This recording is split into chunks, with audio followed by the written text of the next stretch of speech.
Hello everyone, welcome to the channel.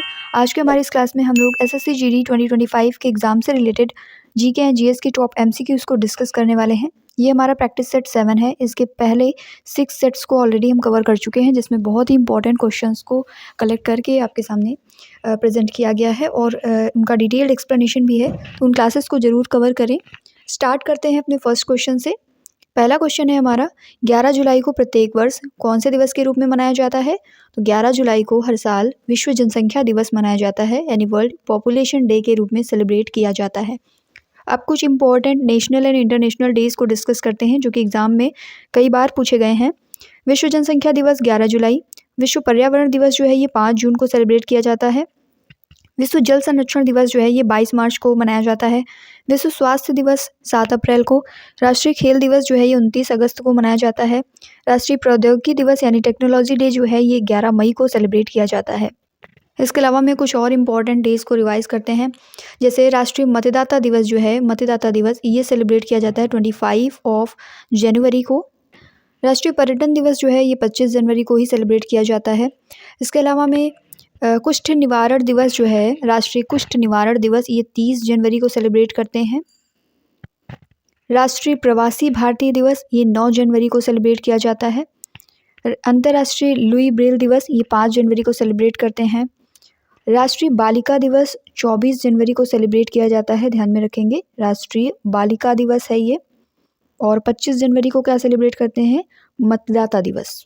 कुछ और important दिवस हैं, जैसे 8 मार्च को क्या सेलिब्रेट करते हैं? तो 8 मार्च को सेलिब्रेट किया जाता है अंतर्राष्ट्रीय महिला दिवस। अंतर्राष्ट्रीय महिला दिवस बहुत ही इम्पॉर्टेंट है। 20 मार्च को विश्व गौरैया दिवस सेलिब्रेट किया जाता है, गौरैया दिवस। 13 मार्च को धूम्रपान निषेध दिवस के रूप में सेलिब्रेट करते हैं। 22 मार्च बहुत ही इम्पॉर्टेंट है, 22 मार्च को सेलिब्रेट किया जाता है विश्व जल दिवस, विश्व जल दिवस। और 23 मार्च को विश्व मौसम विज्ञान दिवस सेलिब्रेट करते हैं। 24 मार्च को विश्व टीबी दिवस सेलिब्रेट करते हैं। 8 मार्च को हम लोगों ने डिस्कस कर लिया अंतर्राष्ट्रीय महिला दिवस के रूप में। 3 मार्च एक इम्पॉर्टेंट है, विश्व वन्य जीव दिवस के रूप में सेलिब्रेट करते हैं 3 मार्च को। 3 मार्च को क्या सेलिब्रेट करते हैं? विश्व वन्य दिवस के रूप में। सभी इंपॉर्टेंट डेज आपको ध्यान में रखने हैं, एग्जाम में कई बार पूछे गए हैं। Next question, what causes the earth's magnetism, यानी कि पृथ्वी के चुंबकत्व जो है ये किसके कारण होता है? पृथ्वी का चुंबकत्व डायनामो इफेक्ट की वजह से होता है। डायनामो इफेक्ट क्या है? डायनामो इफेक्ट एक प्रिंसिपल है जो पृथ्वी का जो मुख्य चुंबकत्व है वो कहाँ से ओरिजिनेट होता है, इसको एक्सप्लेन करता है। डायनामो इफेक्ट की वजह से ही पृथ्वी का जो मैग्नेटिज्म है वो काम करता है। पृथ्वी का जो कोर है ना, बिल्कुल इनर वाला पार्ट, उसमें पिघला हुआ लोहा यानी Fe और निकल होता है, Fe प्लस निकल, आयरन और निकल इसमें पाया जाता है। कोर में जो संवहनी धाराएं हैं, ये जो धातुएं हैं, इनकी वजह से कोर से निकलने वाली जो गर्मी है उसके कारण संवहनी धाराएं बन जाती हैं, और जो संवहनी धाराएं बनती हैं वे इस आवेशित कणों को वहन करती हैं, जिसकी वजह से मैग्नेटिज्म क्रिएट होता है हमारी अर्थ में। तो पृथ्वी का चुंबकत्व किसकी वजह से होता है? पृथ्वी की सतह के निकट पृथ्वी के चारों ओर बहने वाली जो विद्युत धाराएं हैं इनकी वजह से होता है, और ये धाराएं सूर्य की वजह से भी उत्पन्न होती हैं। डायनामो इफेक्ट इसका मेन रीज़न है। अर्थ का जो चुंबकत्व है यानी मैग्नेटिज्म है, ये हमारी पृथ्वी को बहुत ही ज़्यादा जो हानिकारक ब्रह्मांडीय विकिरण है, सोलर फ्लेयर्स हैं, उनसे बचाता है। इसलिए हमारी अर्थ का मैग्नेटिज्म बहुत ही इम्पॉर्टेंट भी हो जाता है। हमारी अर्थ का जो मैग्नेटिक फील्ड है ना, ये हमारी अर्थ का मैग्नेटिक फील्ड ये पृथ्वी का जो घूर्णन अक्ष है उससे 11 डिग्री के कोण पर स्थित है। कई बार ये भी क्वेश्चन पूछ लिया जाता है। नेक्स्ट क्वेश्चन, आगे बढ़ते हैं। अगला क्वेश्चन है हमारा, दक्षिण अफ्रीका के शीतोष्ण घास के जो मैदान हैं उनको क्या कहते हैं? तो दक्षिण अफ्रीका के शीतोष्ण घास के मैदान यानी टेम्परेट ग्रासलैंड्स को कहा जाता है वेल्ड। ठीक है। अब कुछ इंपॉर्टेंट घास के मैदान हैं, जैसे अफ्रीका के घास के मैदानों को सवाना कहते हैं। सवाना घास के मैदान अफ्रीका से बिलोंग करते हैं। सेराडो घास के मैदान जो हैं ये दक्षिण अमेरिका से बिलोंग करते हैं। प्रेरी घास के मैदान उत्तरी अमेरिका के मेन ग्रासलैंड्स हैं, ये बहुत ही बड़े एरिया में फैले हुए शीतोष्ण घास के मैदान है प्रेरी। स्टेपी घास के मैदान जो है ये मध्य एशिया में पाए जाते हैं, मेनली रशिया वाले रीजन में। ठीक है, रशिया वाले रीजन में स्टेपीज पाए जाते हैं। ये भी शीतोष्ण घास के मैदान हैं, इसमें घास की छोटी वृद्धि होती है, बहुत ज़्यादा वृद्धि देखने को नहीं मिलती है। मेडो घास के मैदान मेनली ब्रिटेन में पाए जाते हैं। पम्पास घास के मैदान जो हैं ये अर्जेंटीना और उरुग्वे में भी पाए जाते हैं। अर्जेंटीना और उरुग्वे में भी पाए जाते हैं। पम्पास घास के मैदान, इसके अलावा में दक्षिण अफ्रीका के वेल्ड घास के मैदान इंपॉर्टेंट है। वेल्ड घास के मैदान जो है ये दक्षिण अफ्रीका और साथ के साथ कहाँ पर पाए जाते हैं, हंगरी में भी पाए जाते हैं। हंगरी में भी ये देखने को मिलते हैं। डाउन्स जो है ऑस्ट्रेलिया के मेनली हैं घास के मैदान, और इसके अलावा ये सोवियत संघ, न्यूजीलैंड और ऑस्ट्रेलिया में तो पाए ही जाते हैं। न्यूजीलैंड और सोवियत संघ में भी ये पाए जाते हैं, ध्यान में रखेंगे। साहेल, एक है साहेल। साहेल जो घास के मैदान हैं ये सहारा रेगिस्तान में पाए जाते हैं, सहारा के दक्षिण में, ठीक है। World refugee day is observe every year as, विश्व शरणार्थी दिवस जो है ये हर वर्ष कब मनाया जाता है, तो विश्व शरणार्थी दिवस मनाया जाता है 20 जून को। विश्व शरणार्थी दिवस प्रतिवर्ष 20 जून को मनाते हैं। ये दिवस दुनिया भर में शरणार्थियों की स्थिति के बारे में जागरूकता बढ़ाने के लिए समर्पित है। दिसंबर 2000 में संयुक्त राष्ट्र द्वारा इसको अंतर्राष्ट्रीय दिवस के रूप में नामित किया गया था। कुछ और इम्पोर्टेंट दिवस को डिस्कस करते हैं, जैसे 18 जून जो है, 18 जून को गोवा क्रांति दिवस मनाते हैं। 17 जून को मनाते हैं विश्व मरुस्थलीकरण और सूखा निवारण दिवस। 22 मई को सेलिब्रेट करते हैं राष्ट्रीय जैव विविधता दिवस। और कुछ इंपॉर्टेंट दिवस हैं, जैसे 22 मई को हम लोगों ने डिस्कस किया। 22 अप्रैल को क्या सेलिब्रेट करेंगे, तो 22 अप्रैल को सेलिब्रेट करते हैं पृथ्वी दिवस। 22 मार्च को जल दिवस। 22 मई को अंतर्राष्ट्रीय जैव विविधता दिवस। तो ये तीनों सीरियल से हैं, ध्यान में रखेंगे। 10 अप्रैल को क्या सेलिब्रेट करते हैं, 10 अप्रैल को सेलिब्रेट किया जाता है वर्ल्ड होम्योपैथी डे, होम्योपैथी दिवस सेलिब्रेट करते हैं। इसके अलावा 7 अप्रैल को विश्व स्वास्थ्य दिवस सेलिब्रेट करते हैं। राष्ट्रीय समुद्री दिवस कब सेलिब्रेट किया जाता है, तो ये 5 अप्रैल को सेलिब्रेट करते हैं राष्ट्रीय समुद्री दिवस, राष्ट्रीय समुद्री दिवस, ठीक है। विश्व मलेरिया दिवस कब सेलिब्रेट किया जाता है, तो विश्व मलेरिया दिवस सेलिब्रेट करते हैं 25 अप्रैल को। 25 अप्रैल को विश्व मलेरिया दिवस, विश्व मलेरिया दिवस सेलिब्रेट करते हैं। एक बहुत ही इम्पॉर्टेंट डे है विश्व बौद्धिक संपदा दिवस। बौद्धिक संपदा दिवस कब सेलिब्रेट करते हैं, तो बौद्धिक संपदा दिवस सेलिब्रेट किया जाता है 26 अप्रैल को।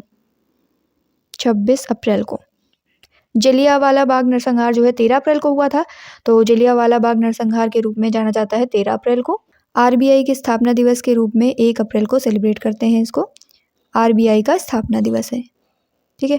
तो कुछ अदर इम्पोर्टेंट डेज को भी हम लोगों ने डिस्कस किया। आगे बढ़ेंगे। भारत के सीमा सुरक्षा बल का स्थापना दिवस जो है किस तिथि को मनाया जाता है, तो सीमा सुरक्षा बल का स्थापना दिवस यानी कि बॉर्डर सिक्योरिटी फोर्स जो है इसका फाउंडेशन डे सेलिब्रेट किया जाता है 1 दिसंबर को। साथ के साथ 15 जनवरी को ध्यान में रखेंगे, थल सेना दिवस मनाते हैं हम। भारतीय राष्ट्रीय थल सेना दिवस जो है 15 जनवरी को सेलिब्रेट किया जाता है। भारत का जो सीमा सुरक्षा बल है इसकी स्थापना हुई थी 1 दिसंबर 1965 में, यानी बॉर्डर सिक्योरिटी फोर्स जो है वो इस्टेब्लिश हुआ था इंडिया में 1 दिसंबर 1965 में, और 1 दिसंबर को सीमा सुरक्षा बल का स्थापना दिवस इसीलिए सेलिब्रेट करते हैं। सीमा सुरक्षा बल का जो गठन किया गया था वो KF रुस्तम जी के नेतृत्व में किया गया था। आगे बढ़ेंगे। भारतीय अर्थव्यवस्था में लघु उद्योग विकास बैंक यानी सिडबी कौन सी भूमिका निभाता है, तो सिडबी जो है यानी small industries development bank of India जिसे कहते हैं, ये सूक्ष्म लघु और मध्यम उद्यमों यानी MSMEs जो हैं उनके वित्त पोषित करना और उनको बढ़ावा देना, ये इसकी मेन भूमिका है। सिडबी का मुख्यालय की बात करें यानी लघु उद्योग और विकास बैंक जिसे small industries development bank of India कहते हैं, इसका मुख्यालय लखनऊ में है और इसके CMD जो हैं अध्यक्ष एवं प्रबंध निदेशक वो श्री मनोज मित्तल हैं। आगे बढ़ेंगे। निम्नलिखित में से किस राज्य में भारत की सबसे बड़ी खारी आर्द्रभूमि सांभर झील स्थित है, तो सांभर झील जो है ये राजस्थान में स्थित है। और कुछ इम्पॉर्टेंट झीलें और उनसे संबंधित राज्य यहाँ पर लिस्ट में हैं, डिस्कस करते हैं। जैसे वुलर झील जो है ये जम्मू कश्मीर से रिलेटेड है। वुलर झील के बारे में इम्पॉर्टेंट पॉइंट ये है कि ये भारत की सबसे बड़ी मीठे पानी की झील है, जम्मू कश्मीर में लोकेटेड है, ध्यान में रखेंगे। इसके बाद में पिछौला झील, ये राजस्थान की झील है, राजस्थान के उदयपुर में सिचुएटेड है। पुलिकट झील जो है ये तमिलनाडु और आंध्र प्रदेश की बॉर्डर में सिचुएटेड है। लोकटक लेक मणिपुर में है। लोकटक के बारे में खास बात यह है कि ये तैरते हुए आइलैंड यहाँ पर पाए जाते हैं। लोनार लेक महाराष्ट्र में है। और राजस्थान की एक और बहुत ही इम्पॉर्टेंट लेक है सांभर लेक। सांभर लेक जो है ये राजस्थान की भारत की सबसे ज़्यादा खारे पानी वाली झील है सांभर। और भारत की जो सबसे बड़ी मीठे पानी की झील है वो वुलर झील है, जम्मू कश्मीर में है। इसके अलावा में गोविंद वल्लभ पंत सागर झील, ये भारत की सबसे बड़ी मानव निर्मित झील है। ये कहाँ पर है? यूपी के सोनभद्र ज़िले में। ये यूपी में है, यूपी के सोनभद्र ज़िले में। ध्यान में रखेंगे कि ये भारत की सबसे बड़ी मानव निर्मित झील है। पुष्कर झील राजस्थान में है। राजस्थान की कुछ इंपॉर्टेंट झीलें जैसे पिछौला और पुष्कर और इसके अलावा में सांभर। नेक्स्ट क्वेश्चन, निम्नलिखित में से कौन सा पर्वत दर्रा उत्तराखंड में स्थित नहीं है? तो इनमें से जो दिए गए हैं ऑप्शंस, इसमें नाथुला जो है ये उत्तराखंड में स्थित नहीं है। अगर बात करें नाथुला दर्रे की तो ये कहाँ पर लोकेटेड है? नाथुला जो है ये हिमालय का एक पहाड़ी दर्रा है। ये इंडिया का जो सिक्किम राज्य है ना वहाँ पर लोकेटेड है। सिक्किम राज्य और जो दक्षिणी तिब्बत की चुंबी घाटी है, इन दोनों को जोड़ने का काम करता है।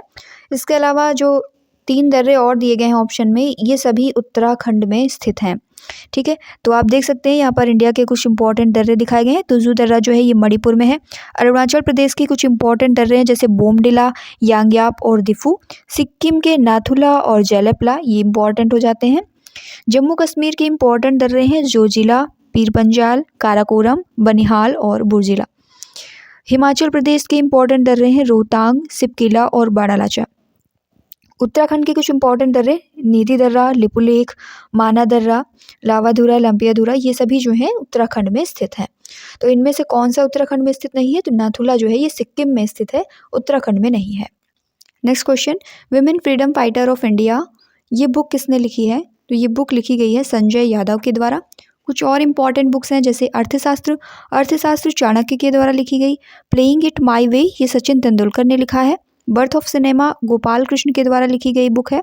A bunch of old letters, ये लिखा है जवाहरलाल नेहरू ने। बिलियन इज एनफ, ये लिखा है अशोक गुप्ता ने। नेक्स्ट क्वेश्चन, मेघना की एक मुख्य धारा बराक नदी जो है वो निम्नलिखित में से किस राज्य से निकलती है? तो मेघना की जो मुख्य धारा है बराक नदी, ये निकलती है मणिपुर से। बराक नदी मणिपुर, मिजोरम, असम, इन स्टेट से होकर के बहती है। बांग्लादेश में बहती है जहाँ इसे सुरमा और कुशियारा नदी के नाम से जाना जाता है। बराक नदी की टोटल लंबाई की बात करें तो इसकी लंबाई है लगभग 900 किलोमीटर। भारत की कुछ इंपॉर्टेंट नदियों को डिस्कस करते हैं जैसे गंगा नदी जो है, गंगा नदी का उद्गम होता है उत्तराखंड से, गोमुख से होता है इसका उद्गम। और यमुना की बात करें तो यमुना भी उत्तराखंड के यमुनोत्री ग्लेशियर से निकलती है। गंगा मेनली गंगोत्री से और यमुना यमुनोत्री ग्लेशियर से निकलती है। और बाद में प्रयागराज में आकर के गंगा में ही यमुना जो है मीटअप हो जाती है, संगम में ये गंगा नदी के साथ में मिल जाती है। और एक इम्पॉर्टेंट पॉइंट ये है कि ये जो गंगा रिवर है और यमुना रिवर है, इन दोनों के जो बीच का स्थान है इसको क्या कहा जाता है? तो इसको दोआब कहते हैं। दोआब कहा जाता है दो नदियों के बीच का स्थान। भारत के जो इम्पॉर्टेंट रिवर सिस्टम्स हैं उनमें से एक है ब्रह्मपुत्र रिवर सिस्टम, जो कि हमारे पूरे नॉर्थ ईस्ट को कवर करता है और बांग्लादेश से होकर के बंगाल की खाड़ी में इसका वाटर फ्लो होता है।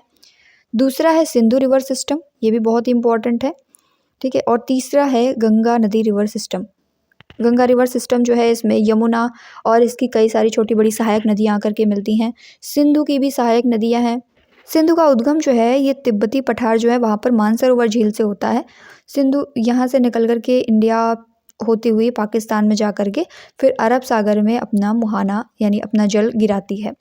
नर्मदा नदी को डिस्कस करें तो ये लगभग इंडिया के मिड पार्ट से होकर के जाती है, गुजरात वाले पोर्शन के नीचे से, यहाँ से होकर के मध्य प्रदेश के जो अमरकंटक पहाड़ियाँ हैं वहाँ से निकलती है।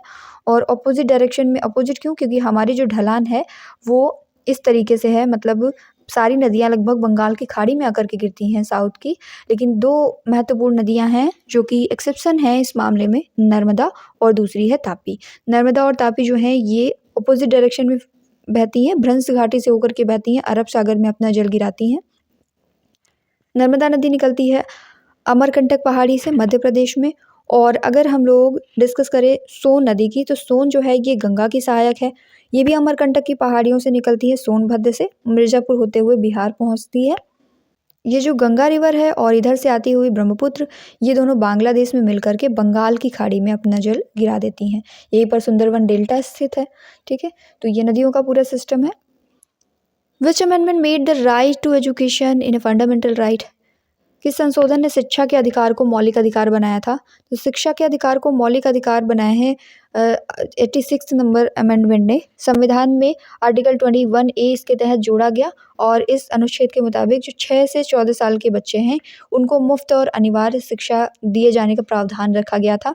इसके अलावा 86 संशोधन के जरिए संविधान के अनुच्छेद 51A में भी एक नया मौलिक कर्तव्य जोड़ा गया था। कर्तव्य ये होगा कि हर नागरिक को 6 से 14 साल के बच्चों को शिक्षा का अवसर देना चाहिए। माता पिता के लिए बेसिकली ये कर्तव्य है कि वो अपने बच्चे को मुफ्त और अनिवार्य शिक्षा जो है 6 से 14 साल के बच्चों को वो मुहैया कराएं। और 21A में ये मूल अधिकार है बच्चों का कि 6 से 14 साल के जो बच्चे हैं उनको मुफ्त और अनिवार्य शिक्षा मिले। तो ये बहुत ही इंपॉर्टेंट अमेंडमेंट था। कुछ और इम्पॉर्टेंट अमेंडमेंट्स को डिस्कस करते हैं, जैसे कि जो 7वां संविधान संशोधन था आया था 1956 में। 1956 में आया था, राज्य पुनर्गठन आयोग था। उसकी रिपोर्ट के आधार पर राज्यों का जो भाषाई आधार पर पुनर्गठन है इसका संशोधन किया गया था। इसके बाद 42वें संविधान संशोधन की बात करें तो ये कब आया? तो 42वां संविधान संशोधन आया था 1976 में। ये था 42वां संविधान संशोधन। इस संविधान संशोधन के जरिए सरकार ने जो इमरजेंसी थी उसके दौरान बहुत सारे अधिकार अपने हाथ में ले लिया और न्यायपालिका के जो अधिकार हैं उनमें भी कटौती की थी। इसमें बहुत सारे चेंजमेंट हुए। इसे लघु संविधान की संज्ञा भी दी जाती है और इंदिरा गांधी के समय में स्वर्ण सिंह आयोग की सिफारिश पर इसका जो है संशोधन ये किया गया था और अभी तक का सबसे बड़ा संविधान संशोधन ये कहा जाता है, इसलिए इसको मिनी कॉन्स्टिट्यूशन की संज्ञा भी दी जाती है। इसमें एक बहुत ही इंपॉर्टेंट पॉइंट ध्यान में रखेंगे, यहाँ पर जो संविधान की प्रस्तावना है उसमें धर्मनिरपेक्ष यानी पंथ निरपेक्ष, समाजवादी और अखंडता, इन 3 शब्दों को जोड़ा गया था। ठीक है, 61वें संविधान संशोधन की बात करें, 61वां संविधान संशोधन जो कि आया था 1989 में आया था ये, और इसमें क्या किया गया था, मताधिकार की उम्र जो है वो 21 वर्ष से घटा करके 18 वर्ष करी गई थी। ये कई बार एग्जाम में क्वेश्चन पूछा गया है कि कौन से संविधान संशोधन के अंतर्गत जो मतदान की आयु है वो 21 वर्ष से घटाकर 18 वर्ष की गई। तो ये 61वां संविधान संशोधन था। कौन से ईयर में आया था? 1989 में आया था ये। इसके बाद एक बहुत ही इंपॉर्टेंट संविधान संशोधन है 73वां संविधान संशोधन। ये कब आया था? ये 1992 में आया था। पंचायती राज संस्थानों को 11वीं अनुसूची के तहत इसमें शामिल किया गया था। पंचायती राज की अवधारणा है इसमें। ठीक है, तो ये संविधान संशोधन कौन सा था? 73वां संविधान संशोधन था। कब आया था? 1992 में आया था। इसके बाद 2017 में एक बहुत ही इंपॉर्टेंट अमेंडमेंट आया था, 101वां संविधान संशोधन, जो कि 2017 में आया। गुड्स एंड सर्विस टैक्स के लिए, GST के लिए ये आया था। गुड्स एंड सर्विस टैक्स को लागू करने के लिए इसको संविधान संशोधन किया गया था। Next question, fort William college की स्थापना जो है किसके द्वारा भारत में सिविल सेवाओं के लिए युवा ब्रिटिश रिक्रूटों को प्रशिक्षित करने हेतु की गई थी? तो फोर्ट विलियम कॉलेज की स्थापना की गई थी लॉर्ड वेलेस्ली के द्वारा। लॉर्ड वेलेस्ली के प्रयासों से भारत में सिविल सेवाओं के लिए युवा ब्रिटिश रिक्रूटों यानी ब्रिटिश रिक्रूट्स के लिए को प्रशिक्षित करने के लिए स्थापना की गई थी फोर्ट विलियम कॉलेज की। भारत के कुछ इंपॉर्टेंट वायसराय हैं, जैसे लॉर्ड कैनिंग की बात करें तो लॉर्ड कैनिंग जो हैं ये भारत के पहले वायसराय थे। भारत के पहले वायसराय की अगर बात करें तो भारत के पहले वायसराय थे लॉर्ड कैनिंग। ठीक है, रॉबर्ट क्लाइव, इन्होंने द्वैध शासन स्टार्ट किया था, इसलिए ये इंपॉर्टेंट है। विलियम बेंटिक, सती प्रथा का अंत इन्होंने किया था। लॉर्ड कॉर्नवालिस जो थे ये पुलिस प्रशासक के जनक कहे जाते हैं, पुलिस प्रशासन के जनक। वॉरेन हेस्टिंग्स जो हैं ये बंगाल के अंतिम गवर्नर थे। लॉर्ड माउंटबेटन जो है ये भारत की आज़ादी के लिए इंपॉर्टेंट है, भारत के आखिरी वायसराय थे ये। लॉर्ड लिनलिथगो जो है ये 1936 से 1944 तक भारत के वायसराय रहे हैं। कौन? Lord Linlithgow. लॉर्ड रीडिंग की बात करें तो ये 1921 से 1926 तक थे भारत के वायसराय। लॉर्ड मेयो, इनका असली नाम था रिचर्ड बॉर्के। चक्रवर्ती राजगोपालाचारी की बात होती है तो ये भारत के आखिरी गवर्नर जनरल थे जो कि भारतीय थे। भारत सरकार अधिनियम जो आया था 1858, इसको मंजूरी मिलने के बाद भारत सरकार के प्रमुख को भारत की वायसराय के द्वारा नामित किया गया था। मतलब जो भारत सरकार का प्रमुख होगा उसको भारत का वायसराय कहा जाएगा। 1857 के समय 1857 का जो 1857 का विद्रोह हुआ। उसके समय भारत के गवर्नर जनरल कौन थे, क्वेश्चन पूछा जाता है, तो लॉर्ड कैनिंग थे, ध्यान में रखेंगे। लॉर्ड कैनिंग थे 1857 की रिवॉल्यूशन के समय भारत के गवर्नर जनरल। वॉरेन हेस्टिंग के बारे में पूछा जाता है। वॉरेन हेस्टिंग जो है ये बंगाल के पहले गवर्नर जनरल थे। बंगाल के पहले governor general Warren Hasting. Robert Clive ये बंगाल के पहले गवर्नर थे। नेक्स्ट क्वेश्चन, भारत में विक्टोरिया मेमोरियल का निर्माण कब किया गया? When was Victoria memorial built in India? तो ये बना था 1906 में। कुछ इंपॉर्टेंट टेम्पल्स हैं, इनको डिस्कस करते हैं। तो जैसे बद्रीनाथ मंदिर है, कहाँ पर लोकेटेड है? उत्तराखंड में है। केदारनाथ मंदिर गढ़वाल क्षेत्र उत्तराखंड में स्थित है। यमुनोत्री मंदिर जो है ये उत्तरकाशी उत्तराखंड में है। गंगोत्री मंदिर भी उत्तरकाशी उत्तराखंड में है। बहुत ही इंपॉर्टेंट है कोणार्क सूर्य मंदिर जो कि ओडिशा में लोकेटेड है। जगन्नाथ मंदिर भी ओडिशा में है। लिंगराज मंदिर भी ओडिशा में है। रायसेन मध्य प्रदेश में सांची स्तूप लोकेटेड है। केरल में पद्मनाभ स्वामी मंदिर है। स्वर्ण मंदिर कहाँ पर है? अमृतसर पंजाब में। महाबोधि मंदिर है बिहार में, बौद्ध धर्म से रिलेटेड है। कामाख्या मंदिर बहुत ही इंपॉर्टेंट है, नीलाचल पहाड़ी में है, गुवाहाटी असम में। मार्च 2024 में इस्तीफा देने वाले मनोहर लाल खट्टर भारत के किस राज्य के मुख्यमंत्री थे, जिन्होंने मार्च 2024 में इस्तीफा दिया है? करंट से रिलेटेड क्वेश्चन है। हरियाणा के ये मुख्यमंत्री थे। अब कुछ इंपॉर्टेंट चीफ मिनिस्टर्स को डिस्कस करते हैं। जैसे ओडिशा के नए मुख्यमंत्री कौन है? तो ओडिशा के नए मुख्यमंत्री हैं मोहन चरण मांझी, भाजपा से बिलोंग करते हैं ये। आंध्र प्रदेश के नए मुख्यमंत्री हैं एन चंद्रबाबू नायडू, तेलुगु देशम पार्टी से। डिप्टी सीएम यहाँ के पवन कल्याण हैं, जनसेवा पार्टी से। छत्तीसगढ़ के नए मुख्यमंत्री हैं विष्णुदेव साय, भाजपा से बिलोंग करते हैं। तेलंगाना के नए मुख्यमंत्री रेवंत रेड्डी, कांग्रेस से बिलोंग करते हैं। मिजोरम के नए मुख्यमंत्री हैं लाल दुहोमा, जेपीएम से हैं, जेडपीएम से। और मिजोरम के नए मुख्यमंत्री हैं लाल दुहोमा, जेडपीएम से हैं। मध्य प्रदेश के नए मुख्यमंत्री मोहन यादव, भाजपा से। राजस्थान के नए मुख्यमंत्री हैं भजन लाल शर्मा, ये भी भाजपा से हैं। नेक्स्ट क्वेश्चन, मधु के लिए मधुमक्खियों और छत्तों का पालन और रखरखाव क्या कहलाता है? तो इसे एपीकल्चर बोला जाता है। मधुमक्खियों के पालन को एपीकल्चर, फूलों की खेती फ्लोरिकल्चर, रेशम कीट पालन सेरिकल्चर और मत्स्य पालन फिशिकल्चर कहलाता है। मानव शरीर की सबसे छोटी हड्डी कौन सी है? तो मानव शरीर की सबसे छोटी हड्डी है कान की हड्डी, जिसे स्टपीस कहा जाता है। और इसी के साथ मानव शरीर की जो सबसे बड़ी हड्डी है इसे फीमर कहा जाता है। ये कहाँ पर पाई जाती है? तो ये थाई में पाई जाती है, मनुष्य की जांघ में पाई जाती है। डीएनए का पूर्ण रूप क्या है? What is the full form of DNA? तो डीएनए का फुल फॉर्म होता है डीऑक्सी राइबोन्यूक्लिक एसिड। डीएनए की पहचान सबसे पहले की थी 1869 में स्विस रसायन शास्त्री थे फ्रेडरिक मिशचर। डीएनए मेनली केंद्रक में पाया जाता है और इसके न्यूक्लियोटाइड्स अणुओं में शर्करा डीऑक्सीराइबोस और नाइट्रोजनी समाचार एडेनिन, ग्वानिन, थायमिन और साइटोसिन होते हैं। An instrument use to measure the electric current in a circuit is called. एक ऐसा यंत्र जिसका उपयोग किया जाता है परिपथ में विद्युत धारा को नापने के लिए। तो विद्युत धारा को नापने के लिए एमीटर यूज करते हैं। फिजिक्स से रिलेटेड क्वेश्चन है ये। एक यंत्र जिसका उपयोग परिपथ में विद्युत धारा को नापने के लिए किया जाता है, विद्युत धारा को नापने के लिए एमीटर यूज करते हैं। थर्मोमीटर क्या है? तो थर्मोमीटर बेसिकली ऐसी युक्ति होती है जिसके द्वारा टेम्परेचर को मेजर किया जाता है। ओम मीटर क्या है? ये एक विद्युत उपकरण है जो विद्युत प्रतिरोध को मापता है। ठीक है। जाइरोस्कोप क्या है? जाइरोस्कोप से किसी वस्तु की कोणीय गति को मापा जाता है, यानी कि एंगुलर स्टेट क्या है उसकी, एंगुलर पोजीशन को नापने के लिए, कोणीय स्थिति को नापने के लिए जाइरोस्कोप का यूज़ करते हैं। भारत के निम्नलिखित में से किस झील को रामसर स्थलों में शामिल नहीं किया गया है? तो ऑप्शन नंबर ए जो है डल झील, ये भारत में रामसर स्थलों में शामिल नहीं है। इसके अलावा चिल्का लेक, लोकटक लेक और कीकम लेक ये सभी रामसर स्थलों में शामिल हैं। डल झील जो है वो रामसर स्थलों में शामिल नहीं है, ये जम्मू कश्मीर स्टेट में लोकेटेड है। उत्तर भारतीय मैदान की जो दलदल पट्टी है इसे तराई के नाम से जानते हैं। इंडिया में जो हम लोग हिमालय वाला रीजन देखते हैं उसके बाद हमारा नॉर्थ इंडिया स्टार्ट होता है।